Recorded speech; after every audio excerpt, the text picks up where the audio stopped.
അങ്ങനെ ഷൈനികം നായകനെ ദൃഢം എന്ന് പറഞ്ഞ പടം കണ്ടു. ഒരു കിടിലൻ പടമായിട്ട് എനിക്ക് തോന്നി. ഇതിന് കുറേ പേര് നെഗറ്റീവ് അടിക്കുന്നുണ്ട്. ഇനിയിപ്പോൾ എന്നോട് നിങ്ങൾ ചോദിക്കും ആരാണ് ഇതിന് നെഗറ്റീവ് അടിക്കുന്നതെന്ന് ചോദിച്ചാൽ നിങ്ങളിതിൻ്റെ റേറ്റിംഗ് എടുത്ത് നോക്കിയാൽ തന്നെ 8.4 ഉള്ളൂ ബുക്ക് മൈ ഷോയിൽ. അതെന്താണെന്ന് എനിക്ക് അറിഞ്ഞുകൂടാ. പക്ഷേ ഈ സിനിമ ഒരു നല്ലൊരു എക്സ്പീരിയൻസ് ആയിട്ട് എനിക്ക് തോന്നി.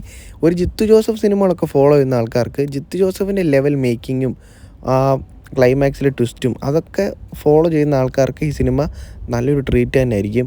പക്ഷേ ശരിക്കുമുള്ള പ്രശ്നം സിനിമ കാണാൻ തിയേറ്ററിൽ ആൾ വരുന്നില്ല. അതാണ് ഏറ്റവും വലിയ പ്രശ്നം. ഞാൻ കണ്ട തിയേറ്ററിൽ ഏകദേശം 10-15 പേരെ ഉള്ളായിരുന്നു. Show cancel ചെയ്യാനിരുന്നാണ്. ടിക്കറ്റ് കുറച്ച് പേര് വന്നുകൊണ്ടാണ് അവർ പടം ഓടിച്ചത്. ഇത്രയും നല്ലൊരു പടത്തിന് ഈ ഗതികേട് നമ്മുടെ മലയാളി ഓഡിയൻസ് കൊടുക്കുന്നുണ്ടല്ലോ എന്ന് ഓർക്കുമ്പം എനിക്ക് ചെറിയൊരു വിഷമം തോന്നുന്നുണ്ട്. ഈ സിനിമയ്ക്കകത്ത് എടുത്തു പറയേണ്ടത് നമ്മുടെ ഷൈനികത്തിൻ്റെ ആക്ടിങ് ആണ്. എന്ത് കിടുവാണെന്നറിയോ, ആ പോലീസ് റോള് എന്ത് പക്ക വെടുപ്പായിട്ട് ചെയ്തു വെച്ചിട്ടുണ്ട്.